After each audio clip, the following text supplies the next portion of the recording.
Dear students, Assalamu alaikum. My name is Professor Abdul Ghafoor and I am your physics tutor.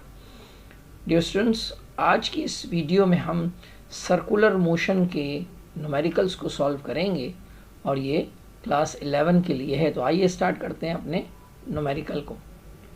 Numerical number 1, A string 1 meter long would break when its tension is 69.6 Newton. Find the greatest speed at which a ball of mass 2 kg can be whirled with the string in a vertical circle. ये question 1996 के Karachi board में पूछा गया था। सबसे important बात यह है कि यहाँ वर्टिकल सर्कल का जिक्र है, तो वर्टिकल सर्कल के बारे में पता होना चाहिए कि इसके दो पॉइंट ऐसे हैं जहाँ पर मैक्सिमम और मिनिमम टेंशन होता है, और वो है इसके बॉटम और टॉप वाले पॉइंट। जो बॉटम पॉइंट होता है वो टेंशन उसका इक्वल होता है W + FC के, जबकि टॉप वाला पॉइंट होता है जहाँ पे टेंशन मिनिमम होती है। चूँकि यहाँ स्ट्रिंग के ब्रेक की बात हो रही है, लिहाजा मैक्सिमम टेंशन यानी बॉटम वाले सर्कल के पॉइंट को लेंगे। तो आइए सबसे पहले हम डेटा बनाते हैं। Radius of the string given है, यानी जो लेंथ दी हुई है वही दरअसल उसका रेडियस होगा जिसमें वो मूव कर रहा है, और टेंशन जिस पे वो ब्रेक हो सकती है स्ट्रिंग वो है 69.6 न्यूटन। मास गिवन है 2 किलोग्राम, जबकि वेलोसिटी हमें मालूम करनी है मैक्सिमम जिस पर वो स्ट्रिंग ब्रेक हो सकती है। जी की वैल्यू हम यहाँ 9.8 मीटर पर सेकेंड स्क्वायर लेंगे। तो सॉल्यूशन स्टार्ट में अगेन वो बात याद रखिएगा कि बॉटम वो पॉइंट है जहाँ पर टेंशन सबसे ज़्यादा है, यानी रस्सी के टूटने के चांसेस बॉटम पे ज़्यादा हैं, जबकि टॉप पर मिनिमम टेंशन होता है।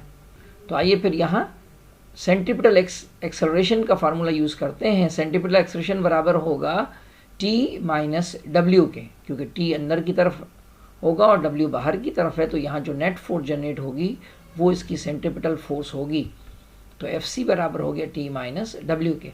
अगर हम टॉप की बात करते तो यहाँ इसका सेंट्रीपिटल एक्सेलरेशन T + W होता, यानी दोनों एरो आप देखें नीचे की तरफ है, ये दोनों सेंट्रीपिटल फोर्स को हेल्प कर रही हैं, जबकि यहाँ सिर्फ सेंट्रीपिटल फोर्स में T जो हेल्प कर रहा है, जबकि W उसको बाहर की तरफ खींच रहा है, यानी इसके नेट फोर्स बनती है सेंट्रीपिटल फोर्स, वो FC = T - W।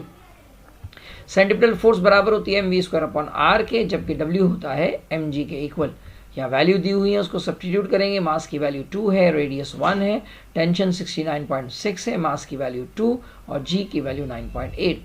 सबसे पहले हमने जी को 9.8 से मल्टीप्लाई कर दिया और ये 2v² यहाँ लिख लिया, क्योंकि 1 से डिवाइड करने पर यही वैल्यू आएगी।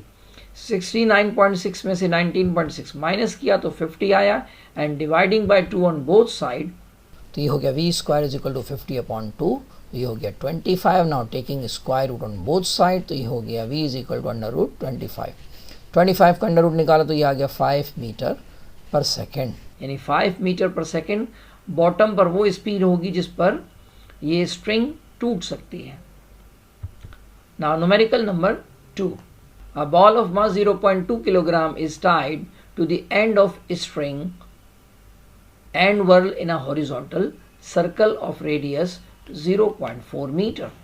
If the ball makes 10 complete revolutions in 4 seconds, determine the linear speed, centripetal acceleration and centripetal force.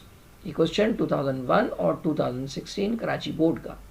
ये हॉरिजॉन्टल सर्कल की डायग्राम है, जबकि इससे पहले जो न्यूमेरिकल हमने किया था वो वर्टिकल सर्कल था। तो आइए डेटा बनाते हैं। सबसे पहले हमें 0.2 किलोग्राम का मास दिया हुआ है, और वो जिस रेडियस वाले सर्कल में मूव कर रहा है वो है 0.4 मीटर। टाइम पीरियड फाइंड करना है, तो time required to complete 1 vibration, time period की डेफिनेशन है, यहाँ 4 सेकंड लगते हैं 10 वाइब्रेशन को, तो एक वाइब्रेशन को टाइम लगेगा 4/10 यानी 0.4 सेकंड। तो टाइम पीरियड का फार्मूला हो गया time divided by number of vibrations. Speed find करनी है, सेंट्रीपिटल एक्सेलरेशन फाइंड करना है और सेंट्रीपिटल फोर्स फाइंड करनी है। तो सबसे पहले हम स्पीड फाइंड करेंगे। तो स्पीड के हम दो फार्मूले हैं, एक है v = r⍵, जिसमें ओमेगा की वैल्यू 2π/t होती है, या सिंपल हम डायरेक्टली भी कह सकते हैं कि एक कंप्लीट साइकिल 2πr डिस्टेंस के इक्वल होता है, और उसको जो टाइम लगता है वो टाइम पीरियड के बराबर, तो ये हो गया डिस्टेंस 2πr और टाइम हो गया t यानी टाइम पीरियड। या फिर यहाँ हम कह सकते हैं कि v equal to R omega, और ओमेगा होता है 2π/t के। तो दोनों सूरतों में आप इस फार्मूले को इस्तेमाल कर सकते हैं कि पहले आप आर ओमेगा से ड्राइव कर लें या डायरेक्टली 2π/t भी यूज़ कर सकते हैं। अब यहाँ हमने वैल्यू रख ली 2πr और t की वैल्यू 0.4 कैंसिल हो गया और 2 को मल्टीप्लाई किया 3.14 से, तो ये आ गया 6.28 मीटर पर सेकेंड।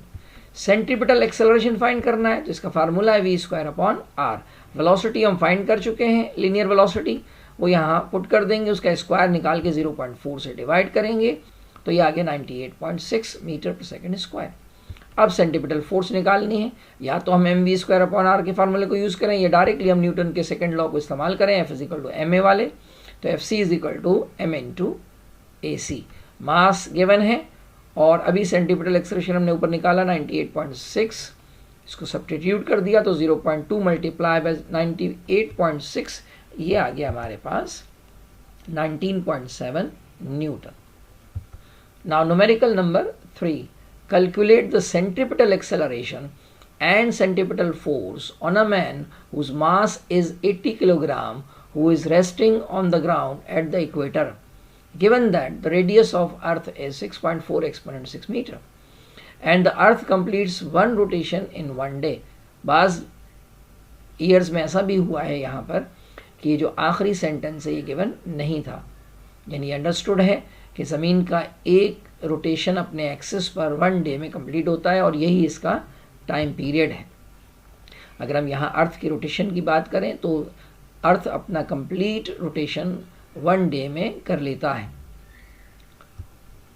और अगर हम इक्वेटर की बात करें तो अर्थ की रोटेशन का जो एक्सिस है सेंटर में, उससे जो सबसे बड़ा सर्कल बनता है उस लाइन को हम इक्वेटर कहते हैं। जबकि बाकी आप देखें सर्कल छोटे हैं, ये भी छोटा है और ये भी इससे छोटा है, फिर इसके बाद वाला छोटा है, फिर इसके बाद नॉर्थ पोल पे कोई सर्कल ही नहीं है, यानी वहाँ ऑर्बिटल रोटेशन अर्थ की 0 होती है।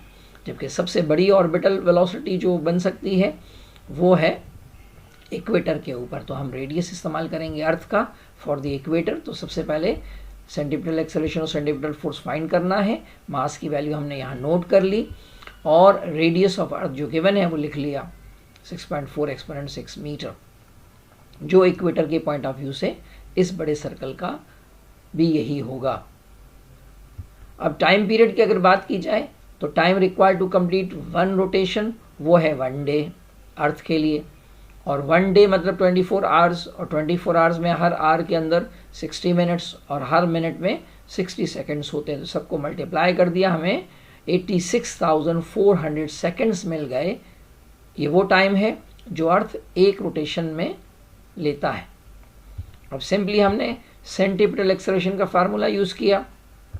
सेंट्रीपिटल एक्सेलरेशन का एक फार्मूला v²/r का, लेकिन चूंकि यहाँ वेलोसिटी हमें नहीं गिवन है तो हम टाइम पीरियड वाले फार्मूले को यूज़ कर रहे हैं 4π²r/t²। r और t² की वैल्यू जो यहाँ गिवन है इसको हम सब्स्टिट्यूट कर देते हैं अलॉन्ग विद द पाई की वैल्यू।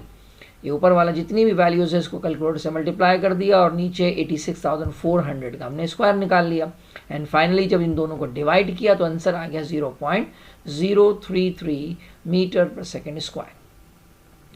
अब सेंट्रीपिटल फोर्स फाइंड करनी है तो न्यूटन का सेकेंड लॉ F = ma। तो मास हमें गिवन है 80 किलोग्राम, जबकि सेंट्रीपिटल एक्सेलरेशन है जो अभी हमने निकाला है 0.033, वो इससे मल्टीप्लाई कर देंगे तो हमारे पास फोर्स मिल गई 2.7 न्यूटन। ये क्वेश्चन बाकी बहुत सारे ईयर्स में भी आया है जहां मास को चेंज किया गया है। किसी क्वेश्चन में 64 लिखा है, किसी में 50 किलोग्राम लिखा है, तो मेथड यही है, तो उसको भी आप एज ए प्रैक्टिस सॉल्व कर सकते हैं। Numerical number 4, a wheel of a car is rotating at a rate of 20 revolution per second. When brakes are applied, it comes to rest in 30 seconds, assuming that its angular deceleration is uniform. Find how many revolutions the wheel will make before coming to rest. ये question 2012 supplement में Karachi board में पूछा गया था। अगर हम इसका data बनाएं तो सबसे पहले हमें इनिशियल वेलोसिटी दी हुई है कार के उस व्हील की, और वो है omega i = 20 revolutions per second। जब ब्रेक अप्लाई किया गया तो डेफिनेटली व्हील की स्पीड 0 हो जाएगी और वो टाइम है 30 सेकेंड्स में। तो 30 सेकेंड्स के अंदर जो final angular velocity omega F वो हो गई 0 रेवोल्यूशन पर सेकेंड।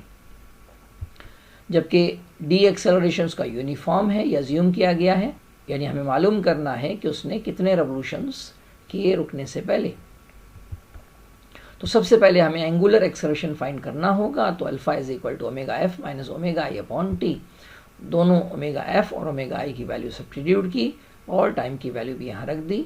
तो ये आ गया माइनस 0 से 0 कैंसिल हो गया, तो -2/3 रेवोल्यूशन पर सेकेंड एंगुलर एक्सेलरेशन आ गया। अब हमें थीटा फाइंड करना है, तो उसके लिए हमने यूज़ किया formula 2 alpha theta is equal to omega F square minus omega I square.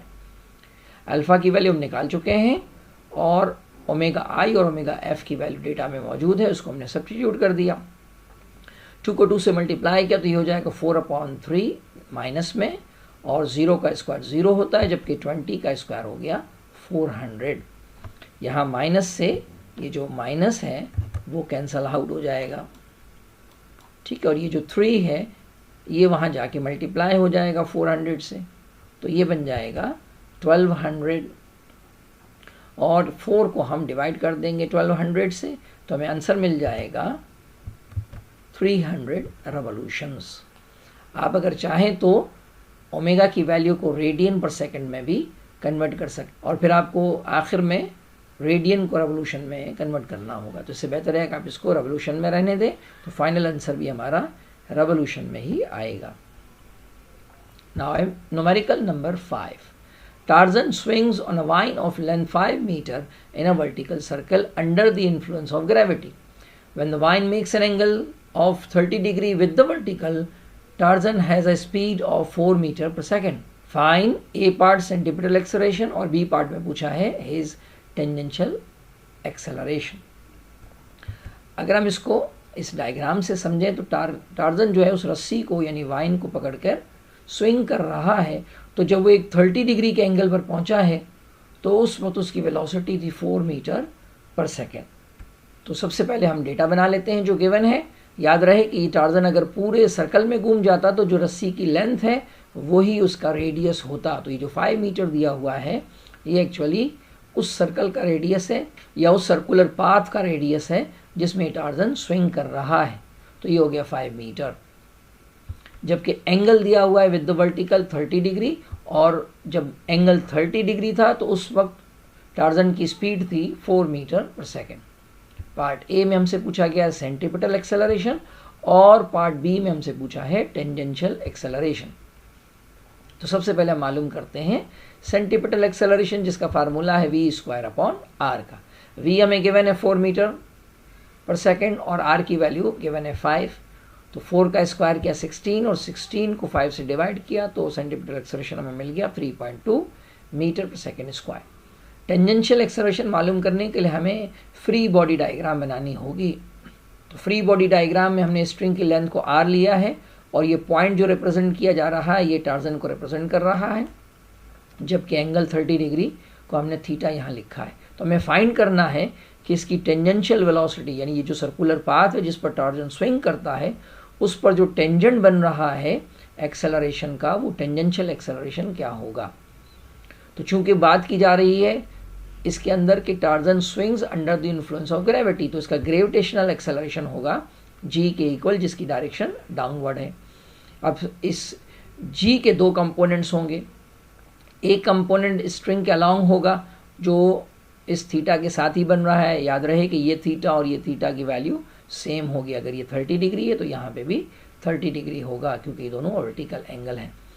तो ये जो थीटा के साथ वाला एडजेसेंट ये कंपोनेंट हो गया g का gx, और जो थीटा के सामने वाला कंपोनेंट है वो हो गया gy। तो आप देखिए कि जो टेंजेंशियल एक्सेलरेशन है वो gy के पैरेलल है। इसका मतलब है कि टार्जन का जो टेंजेंशियल एक्सेलरेशन होगा वो g के वर्टिकल कंपोनेंट के इक्वल होगा, यानी gy के इक्वल होगा। तो टेंजेंशियल अगर एक्सेलरेशन मालूम करना है तो at is equal to gy, और gy का फार्मूला होता है g sin थीटा। अब g की वैल्यू 9.8 और थीटा की वैल्यू 30 है। सब्स्टिट्यूट किया तो sin 30.5 होता है, उसको 9.8 से मल्टीप्लाई किया तो आंसर आ गया 4.9 मीटर पर second square. Numerical number 6। when an aircraft is moving in a horizontal plane at a constant speed of 650 meter per second and its turning circle has a radius of 60 kilometer, what is the ratio of the centripetal force to the weight of the aircraft? ये question board की तरफ से जो 2016 में model paper issue किए गए थे ये उसमें दिया गया था।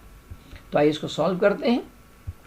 सबसे पहले हमें वेलोसिटी गिवन है उस एयरक्राफ्ट की 650 मीटर पर सेकेंड और जिस सर्कल में वो टर्न कर रहा है उसका रेडियस गिवन है 60 किलोमीटर, जिसको हमने मीटर में कन्वर्ट कर लिया क्योंकि वेलोसिटी मीटर पर सेकेंड में है। और फाइंड करना है हमें रेशो किसके बिटवीन, सेंट्रीपिटल फोर्स और वेट के दरमियान। तो ये हो गया Fc/W हमें फाइंड करना है, जबकि G की वैल्यू हम 9.8 मीटर पर सेकेंड स्क्वायर लेंगे। तो सबसे पहले हमने लिखा फार्मूला Fc/W। Fc बराबर होता है mv² के और W होता है mg के बराबर। यहाँ m से जो m है वो तो कैंसल आउट हो जाएगा और ये जो r है ये g से मल्टीप्लाई हो जाएगा। तो इसको कुछ इस तरह से हम लिख लेंगे कि Fc/W = v²/r। अब v, r और g की वैल्यू सब्स्टिट्यूट करते हैं तो v की वैल्यू है 650 जिसका स्क्वायर कर लेंगे और r 60,000 मल्टीप्लाई बाय 9.8। तो अब लास्ट जब इनको डिवाइड करेंगे तो हमारे पास रेशो आ गया सेंट्रीपिटल फोर्स और वेट ऑफ द एयरक्राफ्ट का, वो है 0.72। तो डियर स्टूडेंट्स ये थे सर्कुलर मोशन के न्यूमेरिकल। इससे जो बाकी मिलते जुलते न्यूमेरिकल हैं वो आप सॉल्व करते रहिए अपनी प्रैक्टिस के लिए। मिलते हैं फिर अगली वीडियो में। अल्लाह हाफिज़।